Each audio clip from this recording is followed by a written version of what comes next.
Kashmir solidarity day کے حوالے سے صرف 5 فروری کا ہی کیوں ایک انتخاب کیا گیا؟ وہ ایک تحریک جو 1846 سے شروع ہوئی تھی اور وقت کے ساتھ ساتھ چلتی رہی، لیکن 1987 سے بہت زیادہ تحریک اختیار کی۔ قائد اعظم تھے، انہوں نے اپنے اس وقت آرمی چیف ڈگلس گریسی کو حکم دیا جاؤ کشمیر میں داخل ہو فوجیں لے کے، کیونکہ انڈیا آ گیا، لیکن اس نے انکار کر دیا۔ 1948 میں جنگیں ہوئیں کشمیر کی وجہ سے، 1958 میں دیکھ لیں کشمیر کی وجہ سے، 1965 میں دیکھ لیں کشمیر کی وجہ سے، بلکہ پاکستان کبھی بھی خاموش نہیں رہا۔ کشمیر کے اوپر جنگ بندی کی توقع نہیں بنتی تھی، وہ ایک سیز فائر لائن تھی۔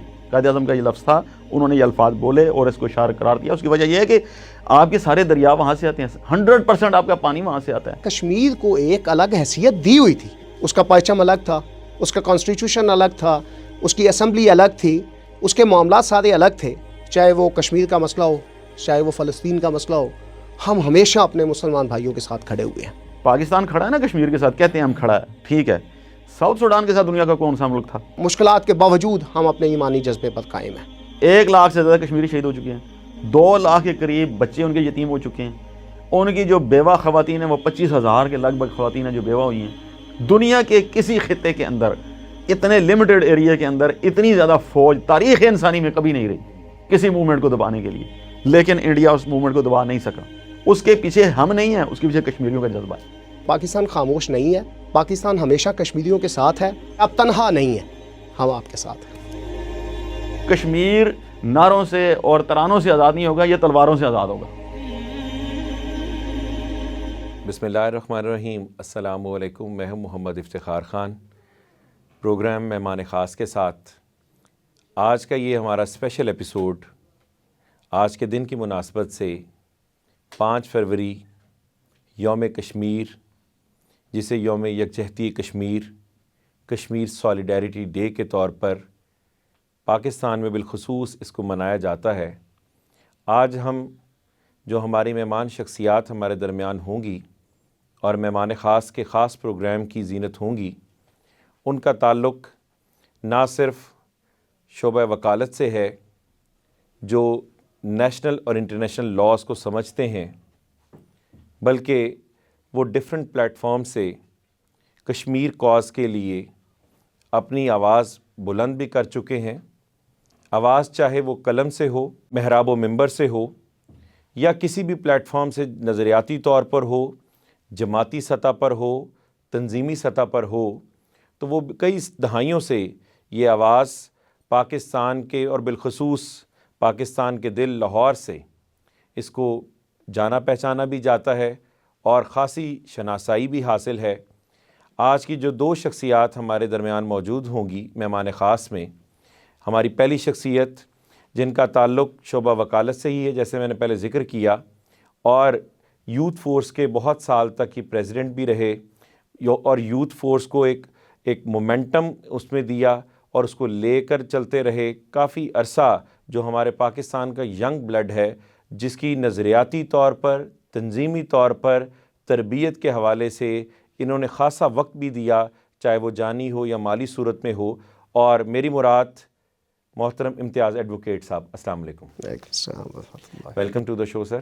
شکریہ۔ اور اسی طرح جو دوسری شخصیت ہمارے درمیان موجود ہیں، یہ قلم سے ماشاءاللہ یہ اپنی پہچانے جاتے ہیں، کیونکہ بہت ساری ایسی آوازیں ہوتی ہیں کہ جن کی آوازیں اگر یہ دیکھیں تو وہ شاید سپیکر یا شاید کسی جلسے کی زینت تو نہیں ہوتی، لیکن جو ان کا قلم بولتا ہے نا، اس کی آواز بھی بہت دور تک سنی جاتی ہے۔ کشمیر کاز کے لیے ایک بڑا مشہور اخبار نکلا کرتا تھا، شائع ہوا کرتا تھا، اور اس کے اندر یہ ہمارے دوست جو تھے اس میں ایک لکھاری کے طور پر، ایک رائٹر کے طور پر اور ہیومن رائٹ ایکٹیوسٹ کے طور پر اپنی جو ہے وہ سروسز دے چکے ہیں۔ میری مراد علی عمران شاہین صاحب، السلام علیکم جی۔ بہت شکریہ، السلام۔ بہت شکریہ جی آپ دونوں شخصیات کا ہمیں جوائن کرنے کے لیے۔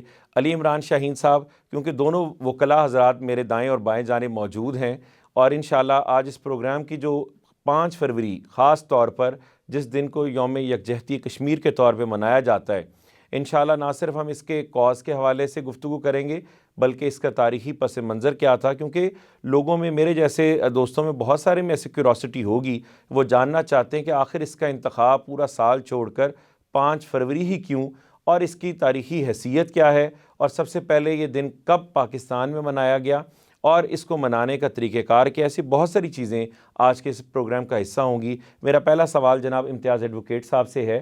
امتیاز صاحب، اس کا تاریخی پس منظر ہمیں تھوڑا سا بتائیے کہ یوم یکجہتی کشمیر سالیڈیرٹی ڈے کے حوالے سے صرف 5 فروری کا ہی کیوں ایک انتخاب کیا گیا، اور دن کیوں نہیں، اور اس کی تاریخی حیثیت کیا ہے؟ اصل میں بات یہ ہے کہ 1987 سے جو کشمیر کے اندر موومنٹ تھی اس میں بڑی شدت آئی، اور جو کشمیری وہاں کے رہنے والے تھے انہوں نے وہ ایک تحریک جو 1846 سے شروع ہوئی تھی اور آہستہ وقت کے ساتھ ساتھ چلتی رہی، لیکن 1987 سے اس میں بہت زیادہ تحریک اختیار کی اور نوجوان اپنی جانوں پر کھیلنا شروع ہوئے اور اپنی جانوں کا نذرانہ دینا شروع کیا، اور شہادتوں کا ایک انبار شروع ہو گیا، جس سے پوری دنیا کے اندر کشمیر جو ہے سر فہرست حیثیت اختیار کر گیا لوگوں کی نظر میں۔ تو پاکستان کے بانی محمد علی جناح، قائد اعظم محمد علی جناح نے یہ بات کہی تھی کہ کشمیر پاکستان کی شاہراہ ہے، اور بحیثیت مسلمان ہمارا ان کے ساتھ ایک کلمہ طیبہ کا تعلق موجود تھا۔ وہاں کے رہنے والے اور یہاں کے رہنے والے ایک ہی نسبت کے ساتھ زندگی بسر کرتے رہے تھے۔ تو جب وہاں پہ تحریک بہت زیادہ ہوئی تو انڈیا نے اپنی آرمی کے ذریعے ایک وحشت پھیلانا شروع کی، ایک دہشت گردی کی انتہا انہوں نے اختیار کی۔ تو پاکستان خاموش نہیں رہ سکتا تھا، بستیوں کی بستیاں رات کے اندھیرے میں ختم کر دی جاتی تھی، بلڈوز کر دی جاتی تھی، اور ان میں جو رہنے والے کشمیری تھے ان کو عقوبت خانوں میں ڈال دیا جاتا تھا۔ کچھ بیچارے شہدائے قبرستان کی نظر ہو جاتے تھے، کچھ عقوبت خانے میں چلے جاتے تھے، کسی کو مینٹل ٹارچر کیا جاتا تھا، کسی کی عصمت دری کی جاتی تھی۔ ننھے معصوم بچوں کو ان بستیوں سے نکال کر ان کو ذہنی طور پر ایسے عقوبت خانوں میں رکھا جاتا تھا جہاں پر ان کی جو عمر کے ساتھ وقت بڑھ رہا ہوتا تھا وہ کشمیر سے بالکل ہٹ جاتے تھے، اور یہ ایک جو ٹارچر وے تھا انڈیا کا وہ بہت زیادہ ہو گیا تھا۔ تو پاکستان، میں نے آپ سے کہا کہ ایک کلمہ طیبہ کا تعلق، اور پھر کشمیر پاکستان کی شہادت تھا، پھر جو کشمیر کا معاملات تھے استصواب رائے کے، اس میں پاکستان کبھی بھی خاموش نہیں رہ سکتا تھا، اور پاکستان فریق ہے اس تمام موومنٹ کا۔ تو پھر 1990 میں، ویسے تو 5 فروری اس کی تاریخ کے حوالے سے کہ 5 فروری کو خاص دن ہے، اس سے پہلے وہ خاص دن نہیں تھا۔ 1990 سے پہلے 5 فروری کو خاص دن نہیں تھا، لیکن جب ہمارے پاکستان کے اندر جماعت اسلامی کے امیر تھے اس وقت کے قاضی حسین احمد صاحب، انہوں نے توجہ دلائی ملک کے اقتدار میں رہنے والے لوگوں کی، جس میں پنجاب کے اندر مسلم لیگ نون کی گورنمنٹ تھی، میاں نواز شریف صاحب وزیر اعلیٰ تھے، اور سینٹرل کے اندر پیپلز پارٹی کی گورنمنٹ تھی جس میں محترمہ بے نظیر بھٹو جو ہے وہ پرائم منسٹر تھی۔ انہوں نے توجہ دلائی کہ ایک دن کو ہم چوز کریں اور پوری دنیا کے اندر کشمیر کے اندر ہونے والے مظالم کو دنیا کے سامنے رکھا جائے۔ تو پھر وہ بیٹھ کے ایک دن جس کو انتخاب کیا گیا وہ 5 فروری بنا، 5 فروری 1990۔ اس طرح 5 فروری کی ایک جو حیثیت تھی نا، تاریخی حیثیت، اس کے بعد وہ اختیار ہو گئی۔ جیسے اب 14 اگست 1947 جب پاکستان بنا، اب اس سے پہلے 14 اگست کی کوئی حیثیت تو نہیں تھی، ہر سال 14 اگست آتا تھا، اس دن کو خاص کر دیا گیا۔ اس دن جب 14 اگست 1947 کو پاکستان بنا تو پھر اس کے بعد وہ ہسٹوریکلی وہ دن جو ہے نا وہ خصوصیت اختیار کر گیا۔ اسی طرح 1990 کے بعد 5 فروری جو ہے آج تک مطلب تقریباً 32 سال ہو گئے ہیں اس کو تاریخی حیثیت کیے ہوئے، اور یہ اسی لیے منایا جاتا ہے کہ ہم دنیا کو بتائیں کہ پاکستان خاموش نہیں ہے، پاکستان ہمیشہ کشمیریوں کے ساتھ ہے اور کشمیریوں کی موومنٹ کے ساتھ ہے، ان کا استصواب رائے کے ساتھ ہے، اور وہاں پہ جو کشمیریوں پہ ظلم و ستم ہو رہا ہے پاکستان اس پہ خاموش نہیں رہ سکتا۔ پاکستان چاہے وہ OIC ہو، چاہے وہ اقوام متحدہ ہو، چاہے وہ سلامتی کونسل ہو، چاہے وہ جو مطلب دوسرے ممالک ہیں جن سے مسلسل رابطہ کر کے اس آواز کو ان تک پہنچاتا رہے گا. تو اس لیے 5 فروری 1990 جو ہے ہم سمجھتے ہیں کہ اب ایک تاریخی حیثیت اختیار کر گیا ہے, اور پاکستان خصوصاً پاکستان میں کہ ہم کشمیر کے ساتھ ہیں. ایک میسج ان کو ہم ہر سال دیتے ہیں کہ آپ تنہا نہیں ہیں, ہم آپ کے ساتھ ہیں. اچھا علی عمران شاہین صاحب, اسی طرح جس طرح امتیاز صاحب نے بتایا 5 فروری کے حوالے سے اس کی تاریخی حیثیت اور پس منظر کیا تھا وہ ہمیں پتہ لگا, لیکن کیا اس صرف ایک ہی دن اس کا تو چلیں ایک اچھا ایک میسج ہے پوری دنیا میں ہم دیتے ہیں, کیا اس میں صرف پاکستان ہی یا باقی مسلم امہ بھی اس دن کوئی سالیڈیرٹی شو کرتی ہے؟ ایک تو یہ بتائیے گا. دوسرا ساتھ یہ تھا کہ اس دن کو کیا صرف ایک ہی دن منانا کافی تھا یا پورا سال آواز اٹھانی ہے؟ بہت شکریہ ڈاکٹر صاحب. 5 فروری 1990 کے اندر قائد حسین احمد کی اپیل کے اوپر یہ دن منانا شروع کیا گیا تھا پاکستان کے اندر. تو باقی امہ کا یہ مسئلہ تب بنے گا جب آپ اس کو اپنا مسئلہ بنائیں گے. افسوس کی بات یہ ہے کہ پاکستانی جو اسٹیٹ ہے نا, اول دن سے کشمیر کے ساتھ میں ذاتی طور پر یہ سمجھتا ہوں کہ انہوں نے کبھی بھی اس کے ساتھ جس طریقے سے یکجہتی کرنی چاہیے تھی وہ نہیں کی. سب سے پہلے آپ دیکھ لیجئے قائد اعظم تھے, انہوں نے اپنے اس وقت آرمی چیف ڈگلس گریسی کو حکم دیا جاؤ کشمیر میں داخل ہو فوجیں لے کے, کیونکہ انڈیا آ گیا ہے, لیکن اس نے انکار کر دیا, بہانے بازیاں کی, ایک لمبی بات ہے. تو اس کے بعد وہ اس دنیا سے رخصت ہو گئے. اس کے بعد 1950 میں سب سے پہلے لیاقت علی خان صاحب نے جناب اس کے اوپر جنگ بندی کر دی. کشمیر کے اوپر جنگ بندی کی توقع نہیں بنتی تھی, وہ ایک سیز فائر لائن تھی جہاں پہ آپ کی 5 جو جنوری تھی 1949 اس کے اندر وہاں پہ جنگ بندی ہوئی اور UN کی قرارداد پیش ہوئی کہ یہاں پہ پلیبسائٹ ہوگا, استصواب رائے کا جو ہے نا حق دیا جائے گا, لیکن نہیں دیا گیا. تو جو نہرو لیاقت نہرو پیکٹ تھا کراچی میں ہوا تھا, اس کے اندر جنگ بندی کر دی گئی. تو اس کے بعد آپ مسلسل دیکھیں کہ پاکستان ہمیشہ کشمیر کے اوپر جنگ بندیاں کرتا رہا ہے, اور آج بھی اس وقت بھی پچھلے سال جو جنگ بندی ہوئی تھی وہ جاری ہے. تو پاکستان اس جنگ بندی کو سب سے پہلے اس جنگ بندی کو ختم کرے. جب تک آپ سنجیدہ نہیں ہوں گے دنیا آپ کے ساتھ کبھی کھڑی نہیں ہوگی. جب آپ امہ کے مسائل میں کھڑے نہیں ہوں گے تو آپ کے ساتھ بھی کوئی کھڑا نہیں ہوگا. آپ کے سامنے یہ یمن کی مثال موجود ہے نا, پاکستانی حکومت سے سعودی گورنمنٹ نے کتنے مرتبہ یہ کہا کہ ہمارے ساتھ آگے کھڑے ہو, ہم آپ کی مدد چاہتے ہیں یہاں پہ, لیکن اس مسئلے کو اٹھا کے جناب پارلیمنٹ میں لے کے چلے گئے اور وہاں پہ کیا رولا پڑا اور ہنگامہ ہوا, اور ہم نے سعودی عرب کی کوئی مدد نہیں کی. نتیجہ آپ کے سامنے ہے. جب آپ کے ساتھ مشکل وقت پیش آپ کو جب مشکل وقت پیش آئے گا تو وہ آپ کے ساتھ کھڑے نہیں ہوں گے. تو یہ ایک بڑا المیہ ہے ہماری حکومتوں کا, ساری حکومتوں کا, جو اور اس کی مجرم صرف سیاسی حکومتیں نہیں ہیں, اس کی مجرم ساری فوجی حکومتیں بھی ہیں. جو کام کشمیر پر ہونا چاہیے تھا وہ نہیں ہوا, اور وہ کام کیا ہے میں یہ سمجھتا ہوں بالکل 2 ٹوک الفاظ میں, قائد اعظم کا حکم کہ جاؤ کشمیر میں اور انڈیا کو مار کے وہاں سے نکالو, وہ حکم آج بھی موجود ہے, وہ پینڈنگ ہے, اس پر عمل ہونا چاہیے. اور یہ صرف یکجہتی سے نہیں ہونا, کشمیر نعروں سے اور ترانوں سے آزاد نہیں ہوگا, یہ تلواروں سے آزاد ہوگا. اور اس جنگ بندی کو ختم کیا جائے اور پاکستانی فوج وہ حکم پورا کرے اور کشمیر میں داخل ہو.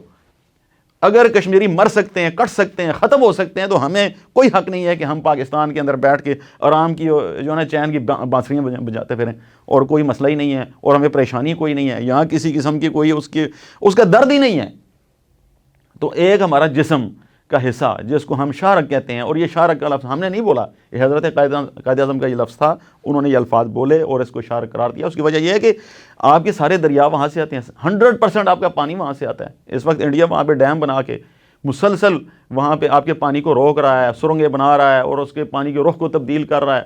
یہ ابھی کل کی بات ہے, کل اخبارات میں خبر چھپی ہے کہ 2 نئے ڈیم بنانے کا انڈیا نے پلان بنایا ہے. 6 نئے ڈیم انہوں نے پچھلے مہینے اعلان کیا تھا کہ ہم جو ہے نا سندھ کے اوپر بنا رہے ہیں. یہ پانی کہاں سے آتا ہے آپ کا کشمیر کا؟ یہ آپ کے ملک میں جتنا پانی آتا ہے یہ سارا کشمیر کا پانی ہے. تو آپ اس مسئلے کو سمجھیں, اس کی اہمیت کو سمجھیں, کشمیر کی اہمیت کو سمجھیں. یہ یکجہتی منانے کے لیے یہ کشمیر نہیں ہے, یہ کٹ مرنے کے لیے اور اپنے وطن کو بچانے کے لیے. تو جب تک ہم کشمیر کی اہمیت کو نہیں سمجھتے اور کشمیر کو چھڑانے کے لیے جب تک ہم جو پریکٹیکل سٹیپ ہے جو ہمیں لینا چاہیے وہ ہم نہیں لیتے, تو یہ یکجہتی منانے سے بھی بات نہیں بنے گی. یکجہتی ضرور منانی چاہیے, تحریک ہے اس کی دنیا کے اندر آواز اٹھانی چاہیے, اس کو ساتھ لے کے چلنا چاہیے, ہر فورم پہ لے کے جانا چاہیے. لیکن آپ کی بات دنیا میں نا, ایک بات آپ یاد رکھ لیں ڈاکٹر صاحب, آپ جو نا بیک فٹ پہ آ چکے ہیں نا کشمیر پر. دنیا آپ کو جو کہتی ہے آپ وہ کرنے پر تیار ہو جاتے ہیں. دنیا آپ سے جو مطالبے کرتی ہے کہ جی کشمیری تحریک آزادی پر پابندیاں لگاؤ، آپ نے لگا دیں، کشمیری جہادی تنظیموں پر پابندیاں لگا دیں. انڈیا نے وہاں پہ بار بار وائر لگائی، اس کی انہوں نے پہلے 3 اس کی جو ہے لیئرز لگائیں، اب اس کی لیئرز انہوں نے بڑھا دیں. پھر اس کے اوپر دنیا کا جو وہاں پہ سیکیورٹی سسٹم تھا، ڈیفنس سسٹم تھا، وہ انہوں نے وہاں پہ آگے لگایا. حالانکہ انہیں قانونی طور پر اس کی کوئی بھی اجازت نہیں ہے. عالمی جو جتنے بھی اس کے اوپر قوانین ہیں کہ وہ ایک ایسا ایریا جو ایک کانفلکٹ کا ایریا ہے اور 2 ملکوں کے درمیان متنازع علاقہ ہے، تو اس کے اندر آپ اس طرح کا جو نا ڈیفنس سسٹم قائم کریں، ان کو اس کی بالکل اجازت نہیں دیتا. لیکن ہماری کمزوری کی وجہ سے، ہمارے پیچھے ہٹنے کی وجہ سے انہوں نے یہ سارا کچھ کیا. تو جب آپ ہی اپنے پاؤں پر کھڑے نہیں ہوتے تو دنیا آپ کے ساتھ کیوں کھڑی ہوگی؟ مسلم امہ آپ کے ساتھ کیوں کھڑی ہوگی؟ آپ ان سے کیسی امید رکھتے ہیں؟ علی عمران شاہین صاحب، اسی بات پر کہ اگر مسلم امہ کے حوالے سے اگر ہم بات کریں تو آپ یہ چیز چھوڑ دیجئے کہ اس اعتبار سے کہ آپ فرملی کھڑے تھے یا نہیں کھڑے تھے، آپ یہ دیکھیں کہ بطور مسلم امہ آپ اسی مودی کو، جب پاکستان کے حکمرانوں کا یہ حال ہے مسرت پسندی کا کہ شادیوں پر ساڑیاں تحفے تحائف میں دی جاتی ہیں، پاکستان کے حکمرانوں کا یہ حال ہے کہ اس کی مودی کی دوبارہ جیت کے لیے دعا کی جاتی ہے، تو جب یہ صورتحال ہو ہر بندہ مسریت کا شکار ہے. اور تیسری وجہ یہ ہے کہ مسلم امہ کی جو خاموشی ہے وہ ایک بہت بڑا سوالیہ نشان ہے. سوائے آپ کو ترکی کے، آپ کو سعودی شہزادوں یا دبئی کے شہزادوں کی آوازیں سنائی نہیں دیتی. امتیاز صاحب، اس کے بارے میں کیا کہنا چاہیں گے؟ یہ خاموشی ایک بہت بڑا سوالیہ نشان ہے کہ اگر وہ آواز اٹھائیں کہ جہاں انڈیا اس حوالے سے بہت زیادہ، آپ دیکھیں اگر ہمارے ہاں سعودی 10% اگر وہ بزنس کر کے جاتا ہے شہزادہ محمد، تو 40% زیادہ ہم سے وہ انڈیا کے اندر انویسٹ کرتے ہیں.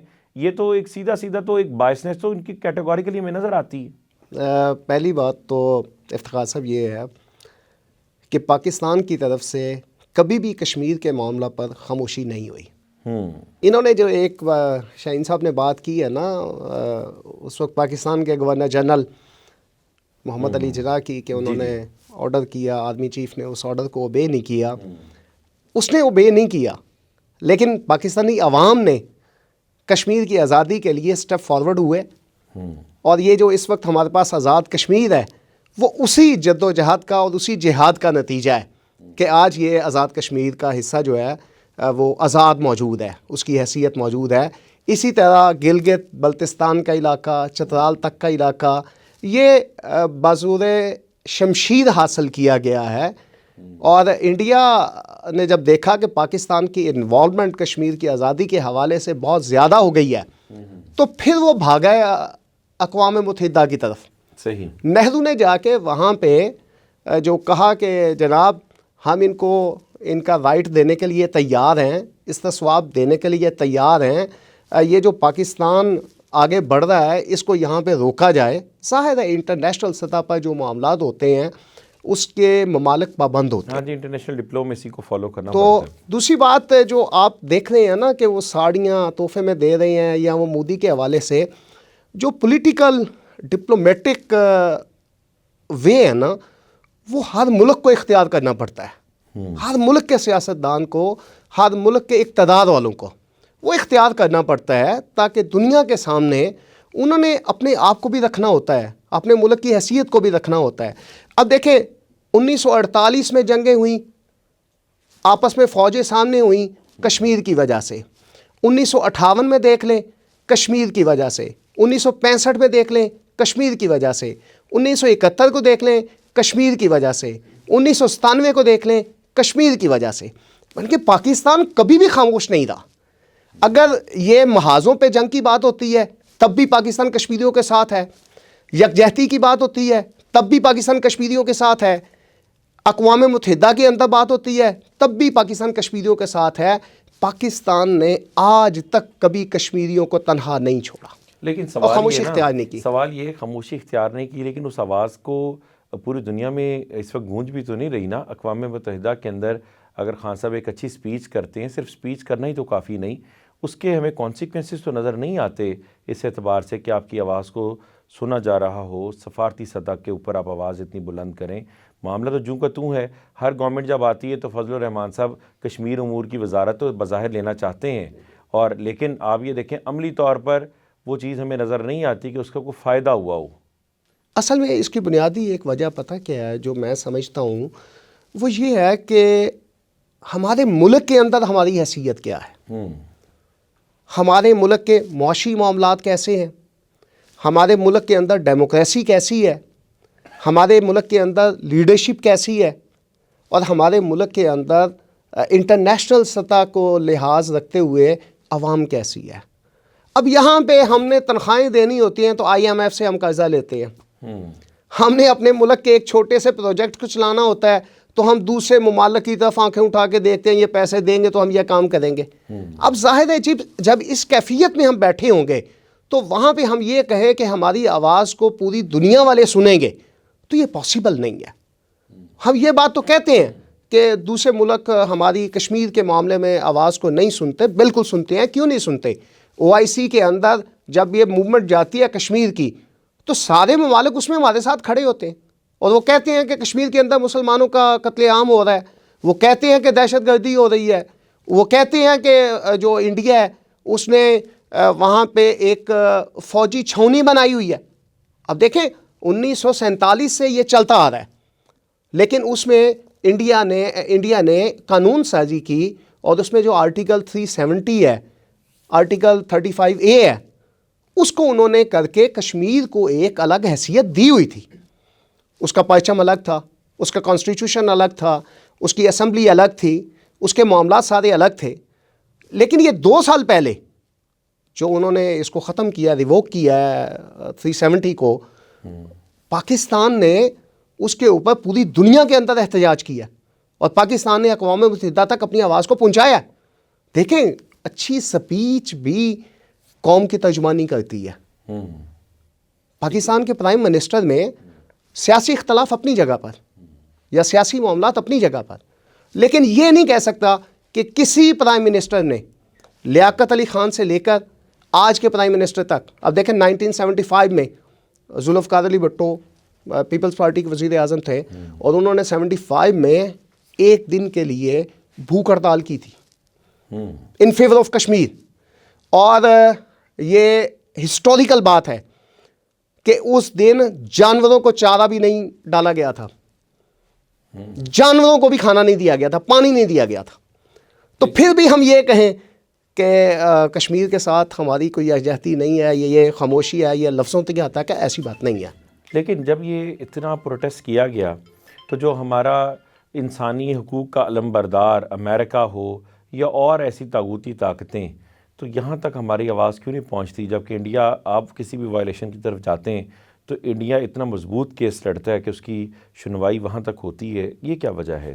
اس کی صرف ایک بات ہے، ہم معاشی طور پر کمزور ہیں، انڈیا معاشی طور پر طاقتور ہے، ہم سے بہتر ہے۔ اب دیکھیں، آپ UAE کی بات کرتے ہیں، آپ سعودیہ کی بات کرتے ہیں، آپ یورپ کی بات کرتے ہیں، آپ امریکہ کی بات کرتے ہیں، یا آپ دوسرے ممالک کی بات کرتے ہیں، انڈیا والے وہاں تک جو مطلب اپنے افراد کو پہنچا چکے ہیں وہ ہم نہیں پہنچا سکے۔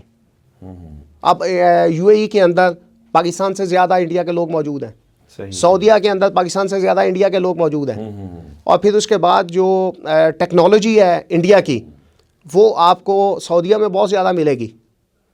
اب ظاہر ہے ان کو اپنا بزنس بھی چاہیے، انہوں نے اپنا بزنس بھی کرنا ہے، یہاں تو اس کا الٹرنیٹ ہم دینے کے لیے تیار ہو جائیں، الٹرنیٹ ہمارے پاس ہے نہیں، ہم تو خود مطلب بھوک افلاس کا شکار ہیں۔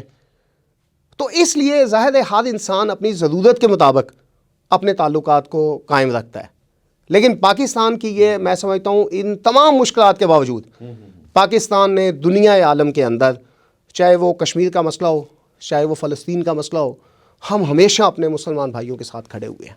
ان تمام کمزوریوں کے باوجود یہ کبھی نہیں ہوا کہ مسلمانوں پہ ظلم کیا وہ بوسنیا کے مسلمان ہوں، ہم ان کے ساتھ کھڑے ہو جاتے ہیں۔ یہ ہمارا ایک ایمانی جذبہ ہے، اور مشکلات کے باوجود ہم اپنے ایمانی جذبے پر قائم ہیں، اور اس لیے 5 فروری کو جو دنیا کو ہم ایک پیغام دیتے ہیں، اور یہ بات ہے، ایک حقیقت ہے کہ 5 فروری کو جو ہم مناتے ہیں، اس کا اعلان کرتے ہیں، ریلیاں نکالتے ہیں، جلوس نکالتے ہیں، جلسے کرتے ہیں، انسانی ہاتھوں کی زنجیر بناتے ہیں، وہ ایک دنیا کو پیغام جاتا ہے اور ان کو پتہ چلتا ہے کہ کشمیر کے اندر کیا ہو رہا ہے، اور یہی ہمارا مقصد تھا 5 فروری کا۔ اس لیے ہم سمجھتے ہیں کہ ہزار کمزوریوں کے باوجود ہم 5 فروری کو منا کے کچھ کامیابی ضرور حاصل کرتے ہیں۔ امتیاز صاحبی کی بات کے اس حوالے سے آواز تو ہم اٹھا رہے ہیں نا، اور ویسے بھی ایمان کا تقاضا ہے، دل سے زبان سے اس حصے کو تو یہ پورا کرتا ہے سلسلہ۔ تو علی عمران شاہین صاحب، اس حوالے سے یہ بتائیں کہ اقوام متحدہ جس کو اس چیز کے لیے بنایا گیا تھا کہ پوری دنیا میں امن و امان قائم ہو اور لوگوں کے حقوق کا خیال کیا جائے، حقوق کی پامالی نہ ہو، اور لوگوں کے جو ہے وہ جو ملکوں کی اسپیشلی سینٹیٹی ہے اس کو برقرار رکھا جائے، اس معاملے میں اقوام متحدہ کا کیا موقف ہے جو تب سے اب تک نہیں مانا گیا، اور انہوں نے انڈیا کے خلاف اس میں قانونی طور پر یا کون سی ایسی پٹیشن ابھی تک ایسی کوئی دائر ہوئی کہ جو انڈیا کے خلاف جاتی ہو، جس معاملے میں اس کو خفت اٹھانے پڑی ہو؟ دیکھیے جی ڈاکٹر صاحب، بات یہ ہے کہ یو این کے اندر جتنی بھی ہماری قراردادیں پیش ہوئی ہیں اور پاس ہوئی ہیں نا، وہ جنرل اسمبلی کی ہیں، سیکورٹی کونسل کی پہلی بات ہے، کوئی قرارداد نہیں ہے، ایک بات۔ دوسری بات یہ ہے کہ یو این کے اندر مسلمانوں کا کوئی مسئلہ حل نہیں ہوا، آپ کا یہ مسئلہ حل نہیں ہوگا۔ تیسری بات کہ جب 1965 کی جنگ ہوئی تھی اور اس سے پہلے آپریشن جبرالٹر کو جبرالٹر کے نام کو بھی ہم نے بدنام کیا تھا، تو 1965 کے بعد جب جنگ کے بعد معاہدہ تاشکند ہوا، اس کے اندر پاکستان نے باقاعدہ طور پر روس کو گارنٹر بنا کے اس میں سٹیپ بیک کر لیا تھا، اور انہوں نے کہا تھا کہ روس اب گارنٹر ہوگا اور یہ 2 ملکوں کا باہمی سرحدی تنازع ہے، ہم اس کو حل کریں گے۔ پھر جب شملہ معاہدہ بھٹو صاحب نے کیا تو اس کے اندر انہوں نے روس کو بھی نکال دیا، اور انہوں نے یہ کہہ دیا کہ یہ جو سیز فائر لائن ہے اب اس کے بعد یہ کنٹرول لائن ہے، تو اب جو ہے نا یہ ہم 2 ملک آپس میں بیٹھ کے اس مسئلے کو حل کریں گے۔ اب یہ 2 ملکوں کا سرحدی تنازع ہے، یہ بین الاقوامی تنازع، ہم نے خود اس کو پیچھے ہٹ کے ختم کر لیا۔ اس کے باوجود میں یہ سمجھتا ہوں کہ وہاں پہ اگر آواز گونجتی ہے اور پاکستان اس کو اٹھاتا ہے تو اچھی بات ہے۔ ایک پرانی قراردادیں جو موجود ہیں، ہماری 22 قراردادیں اس کے اوپر موجود ہیں یو این کی، جنرل اسمبلی کی۔ اچھا، یو این نے آپ کے سامنے مشرقی تیمور کو الگ کیا، آپ کے انڈونیشیا کو توڑا اور مشرقی تیمور کو انہوں نے الگ کیا۔ آپ کے سامنے کی بات ہے کہ مسلم دنیا کا دوسرا بڑا ملک رقبے کے لحاظ سے سوڈان تھا، اس کو توڑا، اور وہاں پہ انہوں نے ساؤتھ سوڈان الگ طور سے، نارتھ سوڈان الگ طور سے 2 ملک علیحدہ کیے، اور اس میں سے ساؤتھ سوڈان کو انہوں نے، جنوبی سوڈان کو الگ ملک بنایا ہے۔ کیوں کہ پورے ایشیا کے اندر فلپائن کے بعد دوسرا کوئی بھی عیسائی ملک نہیں تھا، انہوں نے مشرقی تیمور کی شکل میں بنایا۔ افریقہ کے اندر انہوں نے ساؤتھ سوڈان کی شکل میں بنایا۔ وہاں پہ سارا کچھ ہوا ہے نا۔ مجھے بتائیے کہ کون سا ملک تھا، پاکستان کھڑا ہے نا کشمیر کے ساتھ، کہتے ہیں ہم کھڑا ہے، ٹھیک ہے، ساؤتھ سوڈان کے ساتھ دنیا کا کون سا ملک تھا جس کا یہ تنازع چل رہا تھا؟ کوئی بھی نہیں تھا، عالمی طاقتیں تھیں اور یو این تھی۔ اسی طریقے سے مشرقی تیمور کے ساتھ کوئی ملک نہیں تھا، وہ خود تھے اور عالمی طاقتیں تھیں، اور ان کے ساتھ وہ کھڑے ہوئے ہیں، اور چند سال کے اندر انہوں نے جو ہے نا انڈونیشیا کو توڑ کے تو ملک بنا دیا۔ اب یہاں پہ آپ ساتھ کھڑے ہیں، آپ کہتے ہیں ہم آواز اٹھا رہے ہیں، ہم رولا ڈال رہے ہیں، رولا ڈالنے سے بات نہیں ہوگی۔ جب تک آپ اپنے قدموں میں جان پیدا نہیں کریں گے، پاکستان بالکل کمزور نہیں ہے دنیا کے اندر، اللہ کے فضل سے 6ٹھی بڑی ایٹمی قوت ہے پاکستان، ایٹمی میزائل، اور دنیا کی بہترین فوج ہمارے پاس 10ویں نمبر پر کہتے ہیں ہمارے پاس فوج ہے۔ اور دنیا کے جتنے بھی اس وقت عالمی قوانین یا چارٹرز ہیں، تو ان میں سے ہر چارٹر آپ کو اس بات کے لیے الاؤ کرتا ہے کہ ایک علاقہ جو متنازع ہے، جو دونوں ملکوں نے اس کو ڈکلیئر کیا ہوا ہے کہ یہ متنازع ہے، وہاں پہ اگر آپ کے فریڈم فائٹر جاتے ہیں یا فوج جاتی ہے یا کوئی بھی جاتا ہے وہاں پہ، تو وہ اگر جاتا ہے تو اس کا وہاں پہ جانا کسی بھی عالمی معاہدے کی یا قانون کی خلاف ورزی نہیں ہے۔ اس کے اوپر ایک لمبی بحث ہے، انشاءاللہ پھر کبھی کریں گے، میں آپ کو اس کا پورا بتاؤں گا۔ تو یہ ایک میں جنرلی بات کر رہا ہوں۔ تو یہ پاکستان نے کھلا کے جب تک نہیں ہے کہ میں آپ کو غیر سنجیدگی کی بات بتاتا ہوں۔ ہمارے وزیر اعظم صاحب نے تقریر کی، یو این کے اندر تقریر کی، پچھلے 3.5 سال کے اندر جو کشمیر کے اصل سٹیک ہولڈرز ہیں کشمیری، ان کی ایک مجھے آپ اے پی سی بتا دیں کہ ہمارے وزیر اعظم صاحب نے ان کے ساتھ بیٹھ کے ملاقات کی ہو، ان کا مسئلہ سنا ہو، ان کے ساتھ بیٹھ کے مشاورت کی ہو۔ کشمیریوں کے ساتھ ایک ملاقات آپ مجھے دکھا دیں جو اس کے اصل سٹیک ہولڈرز ہیں۔ اور قوم کو تو یہ پتہ نہیں ہوتا کشمیر کمیٹی کا چیئرمین کون ہے۔ ایک مولانا فضل الرحمان صاحب کی بات نہیں ہے کہ انہوں نے کیا یا نہیں کیا، کمیٹیوں سے تو بات نہیں ہونی، آپ سنجیدہ ہی نہیں ہیں، آپ اس غیر سنجیدگی کو ختم کریں۔ اور اس کے اوپر یہ جو ہم نے جو ہے نا پسپائی والی جو ایک کیفیت اختیار کی ہوئی ہے، صرف ہم نے آواز اٹھانے کی کوشش کرنی ہے، یہاں ہو گیا اب جو ہے وہ جنگ ہے۔ ہاں جی، اس کا حل جنگ کے علاوہ دوسرا ہے ہی نہیں، مسئلہ حل ہو ہی نہیں سکتا۔ لیکن دوسری اس کا حل کیا ہے، میں آپ کو بتاتا ہوں اس کا حل کیا ہے۔ 1999 میں پاکستانی فوج کارگل میں داخل ہوئی اور حاجی پیر کا درہ اور کارگل کی یہ چوٹیاں یہ انڈیا نے ہم سے بعد میں چھینی تھیں. اس نے بعد میں ہم سے یہ چھینی تھیں. ہم نے اس سے وہ 2 چوٹیاں کارگل کی اور دراز کی چوٹیاں اس سے لیں. پاکستانی فوج ان کے اوپر چڑھی اور اس کے بعد کیا ہوا, انڈیا آیا اور انہوں نے وہاں پہ انہوں نے بوفورس توپوں کے ذریعے اور اپنی ساری آرمی کی پوری پاور استعمال کر کے اور عالمی طاقتوں کو ساتھ ملا کے انہوں نے, انڈیا والوں نے سانس تب لیا جب انہوں نے وہاں سے نکالا. لیکن ایک دن انڈیا نے سانس نہیں لیا. 2 چوٹیاں انہوں نے لینے کے لیے اپنے ملک کی پوری آرمی اور پوری پاور انہوں نے استعمال کیا, ساری دنیا کو ساتھ ملایا. آپ کشمیر کے اوپر جو ہے نا اس طرح کا سٹیپ لیں, سیدھی بات ہے. لیکن آپ یہ جس سٹیپ کی بات کرتے ہیں اس کے لیے ہمارے ہاں معاشی مضبوطی ہونا بے حد ضروری ہے. اگر اس اعتبار سے دیکھیں, پہلے ہمارے اپنی اندرونی ملک دہشت گردی کا شکار ہے, بم دھماکے, اور 2000 کی جو دہائی ہے, مشرف جیسا پاورفل شخصیت نہیں آئی جس کے پاس اسٹیبلشمنٹ بھی تھی, جس کے پاس دنیا کی بہترین بری فوج بھی تھی, جس کے پاس ملک کا صدارتی نظام بھی تھا, آئینی قانونی مکمل حیثیت اس کو حاصل تھی. اگر اس دور کے اندر بھی ملک دہشت گردی کا اتنا شکار رہا, اندرونی خلفشار کا اتنا سامنا ہے, اگر آپ باہر ایک جنگ چھیڑ لیتے ہیں تو یہ اندرونی حالات کو کون سنوارے گا؟ نہیں, دیکھیے یہ باہر جنگ نہیں ہے, یہ تو آپ کے ملک کی جنگ ہے, یہ آپ کی بقا کی جنگ ہے. اگر آپ یہ نہیں کریں گے, اس وقت پاکستان دنیا کے اندر پانی کی کمی کے لحاظ سے 3 نمبر پر آ چکا ہے, اور آپ کے ملک کا پانی جو ہے نا تیزی سے انڈیا وہاں سے ڈیم بنا کے اور جو ہے نا سرنگیں بنا کے اس کا رخ تبدیل کر رہا ہے. آپ کے سندھ کے پانی کو اٹھا کے برہم پترا کے اندر ڈال رہا ہے, اور 100 سے زیادہ ڈیم بن رہے ہیں. اب جو ہے نا بات موت و حیات تک پہنچ چکی ہے. تو اگر آپ یہ چاہتے ہیں کہ کشمیر آزاد ہو اور واقعی آپ اس کو اپنی شاہراہ سمجھتے ہیں, تو آپ کو وہ سنجیدگی دکھانی پڑے گی جو اس کا تقاضا, جو ہے نا کشمیر کی تحریک اس کا تقاضا کرتی ہے. صرف ان کے لیے نعرے لگانے سے بات نہیں بنے گی. نعرے ہم نے 75 سال سے ہم لگا کے دیکھ چکے ہیں. ابھی ماشاءاللہ امتیاز مجاہد صاحب نے بات کی ہے نا کہ ہم نے جو کشمیر آزاد کشمیر جو ہم نے آزاد کروایا, بلتستان اور گلگت کا علاقہ ہم نے آزاد کروایا, وہ کیسے ہوا تھا؟ نعرے لگا کے, کیا یکجہتی کر کے. کشمیر بزور شمشیر یہ ایک نعرہ ہے, اس سے بات بننی ہے, اس کے علاوہ دوسرا آپ کے پاس کوئی آپشن نہیں ہے, کوئی راستہ نہیں ہے.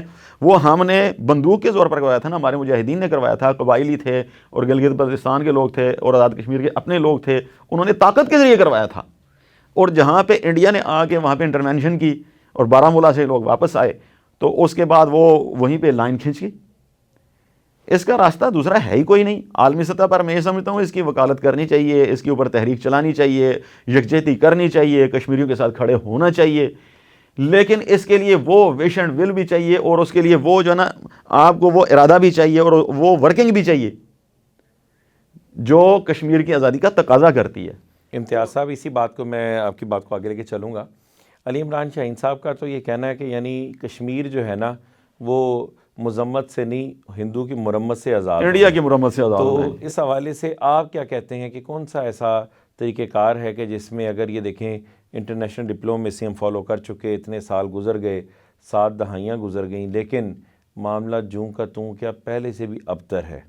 آپ کیا سمجھتے ہیں کہ اس میں کیا؟ دیکھیں اس میں ایک بات بڑی کلیئر ہے, دنیا کے حالات کو دیکھا جاتا ہے, دنیا کے معاملات کو دیکھا جاتا ہے, جی, اور دنیا اس وقت کہاں پہ سٹینڈ کر رہی ہے اس کو دیکھا جاتا ہے.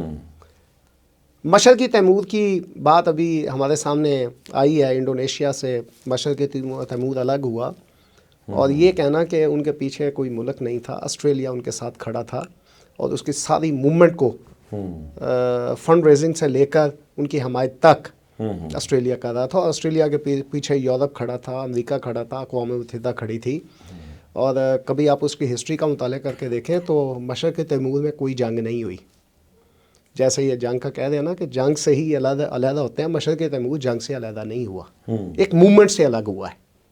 اس طرح جنوبی سوڈان کی بات انہوں نے کی ہے, وہاں پہ کوئی جنگ نہیں ہوئی ہے, وہاں پہ بھی موومنٹ ہوئی ہے.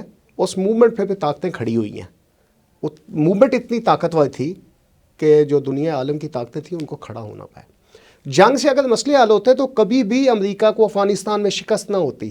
69 افغانی جن کے پاس نہ اسلحہ ہے نہ پیسہ ہے, کچھ بھی نہیں ہے, لیکن ایک موومنٹ تھی, ایک نظریہ تھا جس پہ وہ بڑے طاقتور کھڑے تھے, اور ان کے طاقتور نظریے کے سامنے جو ایک دنیا کا ایک ایٹمی ملک اور طاقتور ملک، ہر لحاظ سے مضبوط ملک، وہ بھی وہاں پہ سرنڈر ہونے پر مجبور ہو گیا ہے.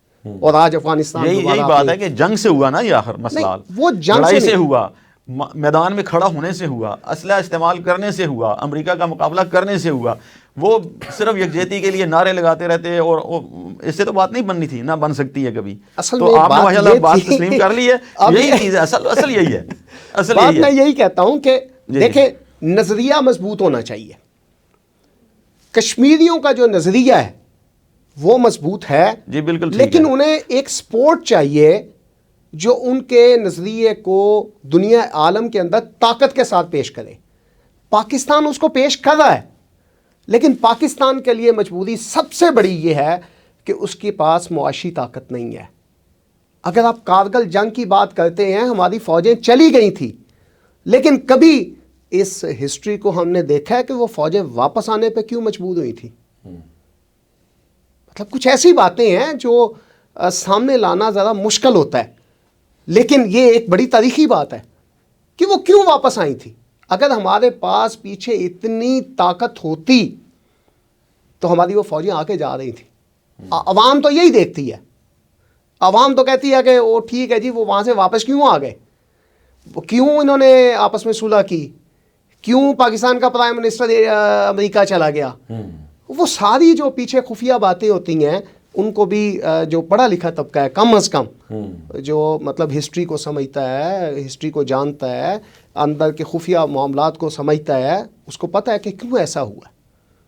تو اس لیے میں کہتا ہوں کہ کشمیریوں کا نظریہ مضبوط ہے، پاکستان کی ایفیلیشن کشمیر کے ساتھ مضبوط ہے. صرف جو پرابلمز سامنے ہمارے آ رہی ہیں، ہم معاشی طور پر کمزور ہیں، ہمارا جو ڈیموکریسی سسٹم ہے وہ کمزور ہے، ہماری لیڈرشپ کمزور ہے، جس کی وجہ سے کشمیر کو جو اب تک آزاد ہو جانا چاہیے تھا.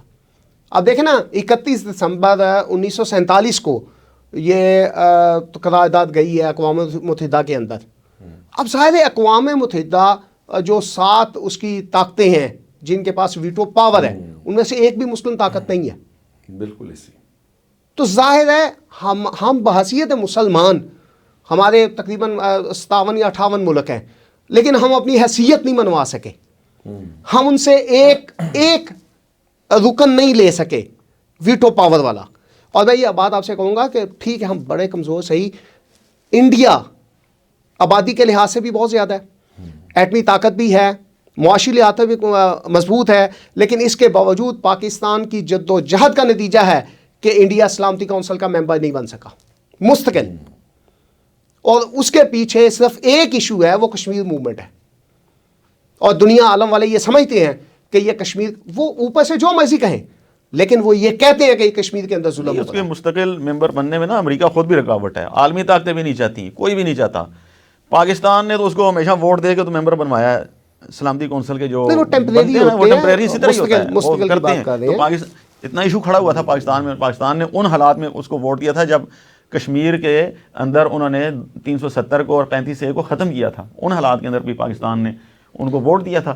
تو یہ جو چیزیں ہیں نا جی، یہ میں آپ کے سامنے ایک اور بات رکھتا ہوں.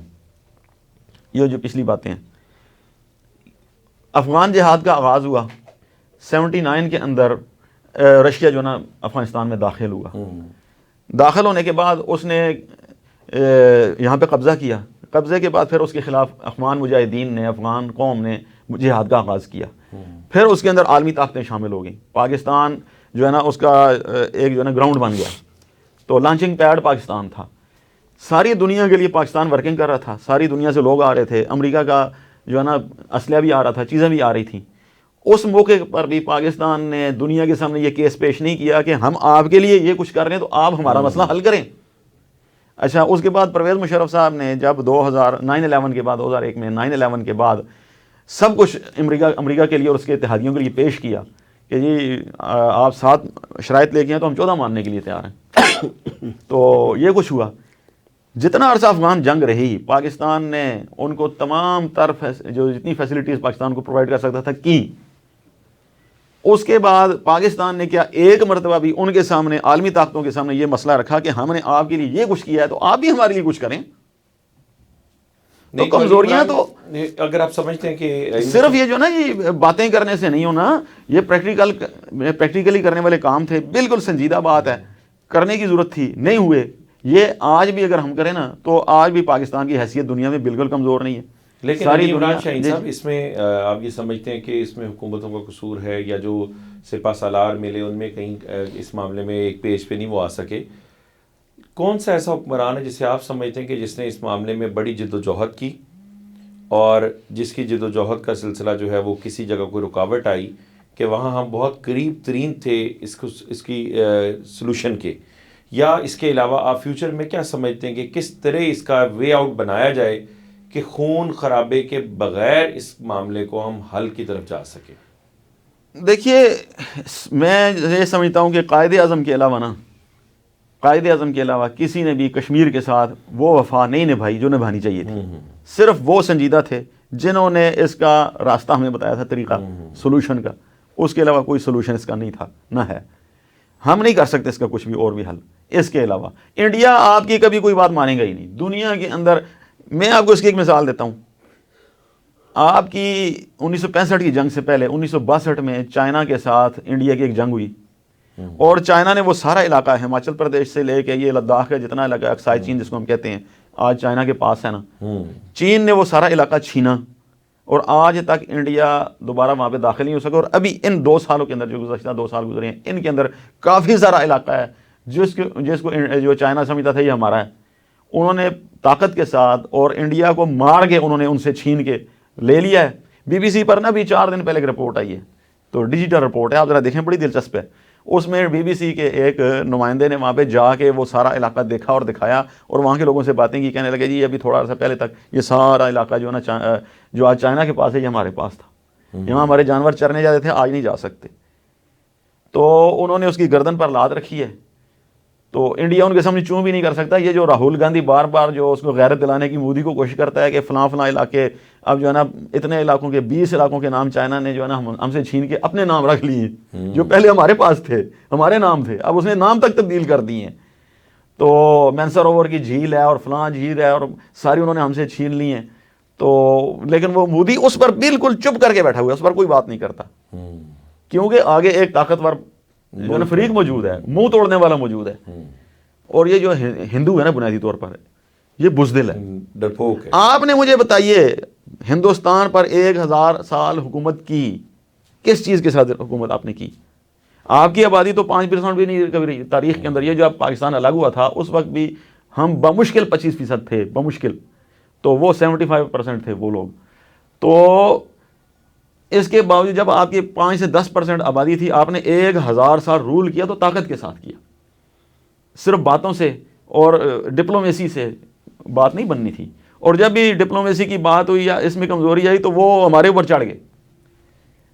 آج وہ ایک بندے کا نام لیتے ہیں, کس کا؟ اورنگزیب کا, کہ اس نے جناب پتہ نہیں ہمارا کیا کیا کر کے رکھ دیا تھا, کیونکہ اس نے غیرت دکھائی تھی. اس نے 50 سال جو حکومت کی تو پوری غیرت اور حمیت کے ساتھ کی ہے. اسی غیرت اور حمیت کی ضرورت ہے. انشاءاللہ تعالیٰ پاکستانی قوم ہو, ہم ہوں, آپ ہوں, میڈیا ہو, سارے لوگ اللہ کے فضل سے اسٹیٹ کے ساتھ کھڑے ہیں, لیکن اسٹیٹ وہ اسٹیپ اٹھائے جس کا حکم قائد اعظم دے کے گئے. اور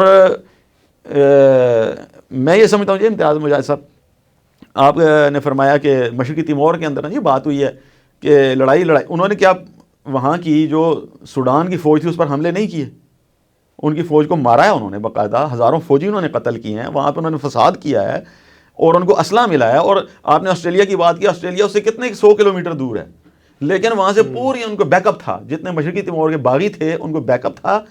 اور وہ کیونکہ ایک جزیرہ ہے, اس جزیرے کے اندر انہوں نے باقاعدہ جو انڈونیشیا کی فوج تھی اور پولیس تھی اس پر اٹیک کیا, ان کو مارا اور وہاں پہ فساد کھڑا کیا.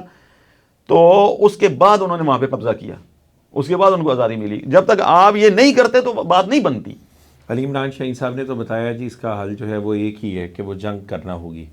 امتیاز صاحب آپ کیا اس میں سمجھتے ہیں, قانونی پہلوؤں کو دیکھتے ہوئے, پاکستان کی معاشی ابتری کو دیکھتے ہوئے, حکومتی حالات کو دیکھتے ہوئے, تنظیمی سطح پہ کام کرتے ہوئے, آپ اس میں کیا مشورہ دیں گے کہ ہماری موجودہ بری فوج کے سپہ سالار اور جو ہمارے چیف ایگزیکٹو ہیں پاکستان کے یعنی عمران خان صاحب یا اور جو حکومتی عہدیداران ان کو کیا ایسے سٹیپ لینے ہوں گے کہ جس میں کشمیر کی آپ آزادی کی طرف بڑھ سکتے ہیں؟ ورنہ یہ ہر حکومتوں کی طرح یہ ہر سال کی طرح دن آئے گا اور یہ گزر جائے گا اور یہ معاملہ جو کا توں رہ جائے گا. اصل میں نا پہلی بات تو یہ ہے کہ یہ دن گزرتا نہیں ہے، جب بھی آتا ہے ایک تاریخ رقم کر کے جاتا ہے. اس لیے یہ موقف میرا نہیں ہے کہ دن آتا ہے گزر جاتا ہے، وہ اپنی تاریخ کے ساتھ اور تاریخ رقم کر کے تاریخ کے اوراق میں اپنا حصہ رکھ کے آگے جاتا ہے. پہلی بات یہ ہے. دوسری بات یہ ہے کہ دنیا کے اندر طاقت کے معیار بدل گئے ہیں. وہ طاقت کے معیار جو پہلے تھے آج وہ طاقت کے معیار نہیں ہیں. جیسے میں آپ کو ایک مثال دے دیتا ہوں کہ یورپ کے اندر کوئی ایک بھی اسلامی کنٹری نہیں تھا.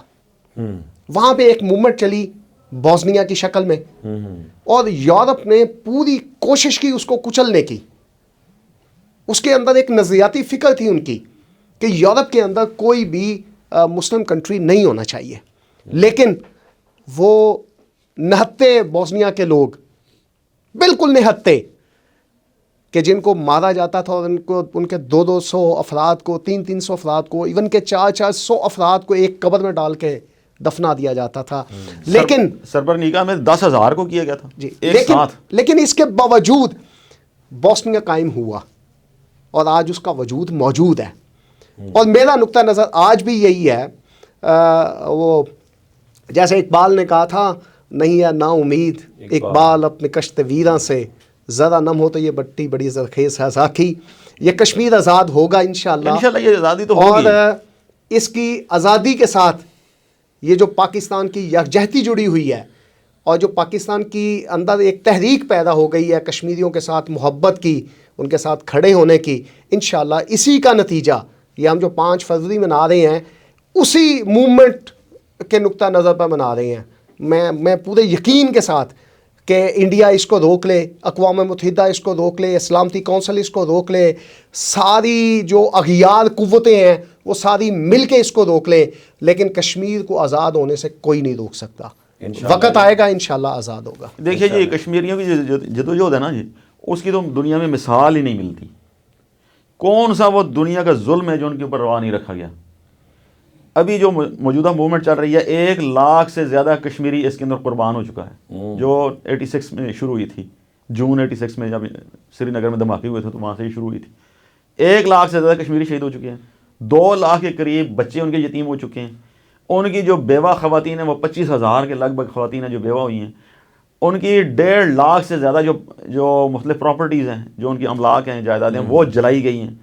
اور اس وقت بھی کشمیر کی جیلوں کے اندر 25,000 کشمیری جیلوں کے اندر بند ہیں. ایک شخص جو 92 سال کی عمر رکھنے والا سید علی گیلانی تھا، وہ قید کی حالت میں اس دنیا سے چلا گیا. ایک بچے سے لے کے ایک بوڑھے تک، عورتوں سے لے کے آپ دیکھ لیجئے ہر زندگی کے جو طبقے کے لوگ ان کے جیلوں کے اندر موجود ہیں. اور انڈیا اس وقت وہاں پہ 10 لاکھ فوج لے کے وہاں پہ ان پر حملہ آور ہے. دنیا کے کسی خطے کے اندر اتنے لمیٹڈ ایریا کے اندر اتنی زیادہ فوج تاریخ انسانی میں کبھی نہیں رہی کسی موومنٹ کو دبانے کے لیے. لیکن انڈیا اس موومنٹ کو دبا نہیں سکا. اس کے پیچھے ہم نہیں ہیں، اس کے پیچھے کشمیریوں کا جذبہ ہے اور ان کے ایمان کی طاقت ہے. اور ایمان کی اس طاقت کو وہ شکست نہیں دے سکتے. اتنا ظلم جتنا یہ پیلٹ گن کے ساتھ انہوں نے، آپ کے سامنے کی بات ہے کہ 50,000 کے لگ بھگ جو کشمیری تھے ان کی آنکھوں کی بینائی انہوں نے چھین لی، اندھا کر دیا ان کو.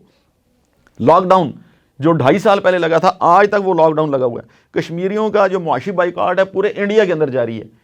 ہم یہاں پہ آرام کے ساتھ بیٹھے ہوئے ہیں، ہمیں نہیں پتہ ان کی زندگی کیسی ہے اور کن حالات سے وہ گزر رہے ہیں اور کس طرح کی قیامتیں وہ جو ہے نا وہ جھیل رہے ہیں. تو یہ جو اتنا ظلم برداشت کرنے کے باوجود انڈیا وہاں سے ایک فوجی وہاں سے نہیں نکال سکا. اور انڈیا کی فوج کی کیفیت وہاں پہ یہ ہے کہ دنیا میں پہلے نمبر پر امریکہ کی فوج تھی خودکشیوں میں، اور آج دنیا میں پہلے نمبر پر انڈیا کی فوج ہے. اتنے ان کے فوجی کشمیری مجاہدین کے ہاتھوں وہ قتل نہیں ہوتے، مارے نہیں جاتے جتنے آج وہ خودکشیاں کر رہے ہیں. ان کے ذہنی دباؤ اور کشمیری تحریک کا دباؤ ان کے اوپر اتنا زیادہ ہے. یہ سارا کشمیریوں کا کیا ہوا ہے اور ان کی تحریک کی قوت اتنی زیادہ ہے. کشمیری ایک دن بھی انڈیا کے ساتھ رہنا نہیں چاہتے. کشمیری ایک دن بھی انڈیا کو اپنا حکمران تسلیم کرنے کے لیے تیار نہیں ہے. وہ پاکستان سے محبت کرتے ہیں، وہ پاکستان کا جھنڈا لے کے نکلتے ہیں، گولی کھاتے ہیں، پھر اپنے شہید کے اوپر وہ جھنڈا بچھاتے ہیں، اس کے اوپر ڈالتے ہیں، وہ اس کی لاش اٹھاتے ہیں، پھر اسی جھنڈے میں دفناتے ہیں، پھر گولیاں کھاتے ہیں. اور پھر قبر کے اوپر بھی وہ پاکستان کا جھنڈا ڈال کے پھر وہ وہاں سے واپس آتے ہیں. یہ ان کی محبت ہے پاکستان کے ساتھ اور پاکستان کے دفاع کے اندر وہ کھڑے ہیں. میں آپ کو اس کی ایک بات کہہ کے گفتگو مکمل کرتا ہوں. کشمیر کے اندر 10 لاکھ انڈین آرمی کو کشمیریوں نے انٹینگل کیا ہوا ہے, اس کو انہوں نے وہاں پہ پھنسایا ہوا ہے, وہاں پہ ان کی جو فوج ہے نا وہ وہاں پہ موجود ہے. اگر یہ کشمیری تحریک آزادی ایک دن کے لیے کبھی بھی رک گئی, انڈیا کی یہ فوج یہاں سے فارغ ہو گئی, اس کو چھٹی مل گئی, انڈیا آپ کو ایک دن اس دنیا پر نہیں رہنے دے گا. وہ آپ پر الٹیمیٹ آپ پر حملہ کرے گا اور آپ کے ملک کو وہ ہڑپ کرے گا. اس سے پہلے تو وہ آپ کا 70% ملک پہلے چھین چکا ہے, 60 ٹکڑے وہ آپ کے کر چکا ہے. ایک دن بھی وہ جو ہے نا اس کے اندر کسی قسم کا کوئی انتظار نہیں کرے گا وہ. تو ہمارے سامنے پوری تاریخ موجود ہے انڈیا کی, جو ہمارے ساتھ اس نے کیا ہے. ہم بھولنے والے نہیں ہیں, ہم بھولنے نہیں دیں گے یہ سارا کچھ. تو سب کچھ ہم جانتے ہیں, ہم ادراک رکھتے ہیں اس چیز کا. تو یہ کشمیری تحریک آزادی یہ پاکستان کے دفاع کی جنگ ہے اور یہ کشمیری لڑ رہے ہیں. تو ہمیں اس کشمیری تحریک آزادی کے ساتھ ہر لحاظ سے کھڑا ہونا ہوگا. کشمیری مظاہروں کے ذریعے نہیں کھڑے, کشمیری تحریک آزادی کے ذریعے جو پاکستان کا دفاع ہو رہا ہے مظاہروں کے ذریعے یا یکجہتی کر کے یا صرف باتیں کر کے یا نظمیں پڑھ کے, اس سے نہیں ہو رہا, بلکہ خون دے کے ہو رہا ہے. اگر وہ خون دے رہے ہیں تو ہمیں بھی خون دینے کے لیے نکلنا پڑے گا. اگر وہ کٹ رہے ہیں تو ہمیں بھی کٹنے کے لیے نکلنا پڑے گا. یقیناً اسی دعا اور امید کے ساتھ کہ انشاءاللہ, کیونکہ یہ ہمارے دلوں میں جو چیز دھڑکتی ہے کشمیریوں کے لیے, وہ ایمان کا جذبہ ہے, وہ اخوت بھائی چارے کا جذبہ ہے. اور یقیناً جب وہاں پر کوئی شخص شہید ہوتا ہے چبھے کانٹا جو کابل میں, تو ہر ہندوستان کا ہر پیر و جواں بےتاب ہو جائے. میرے وطن تیری جنت میں آئیں گے ایک دن. اور مہمانان گرامی کا بہت شکریہ. اور اس دن کو صرف محض ایک سمبولک منانے کا مقصد نہیں, اس کو دن کو صرف اس محض ایک 5 فروری کا دن گزارنا مقصد نہیں, بلکہ اس کے لیے ہم اپنے سوشل میڈیا کے تھرو ان کے لیے آواز اٹھا سکتے ہیں.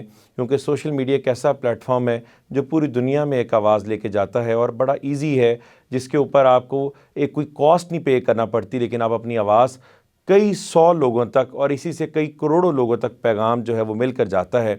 اور دنیا کے منصفوں, سلامتی کے ضامنوں, کشمیر کی جلتی وادی میں بہتے ہوئے لہو کا شور سنو. اور اسی دعا اور امید کے ساتھ کہ اللہ تعالیٰ کشمیر سمیت جتنے بھی مسلمان ہمارے بوسنیا, چچنیا, فلسطین یا اور بھی ممالک میں جہاں پر اور ایمان کی اور جہاں پر ایک کفار کے درمیان جنگ جاری ہے, ان کی غیبی مدد کرے اور ان کو ان کے نیک مقاصد میں کامیاب کرے.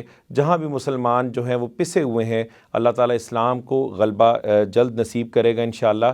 اور وہ اسی طرح ہمارا یہ کشمیر جو آزاد کشمیر ہے, یہی بھی جو ہمارا مقبوضہ کشمیر جس کو ہندوستان نے قبضہ کیا ہوا ہے, یہ بھی آزاد کشمیر کی طرح اس کا ہمارے پاکستان کا حصہ ہوگا. اسی دعا اور امید کے ساتھ کہ انشاءاللہ کہ ہم اگلے ایپیسوڈ میں ایک نیک موضوع کے ساتھ آپ کی خدمت میں حاضر ہوں گے. تب تک کے لیے اجازت. اللہ حافظ و ناصر.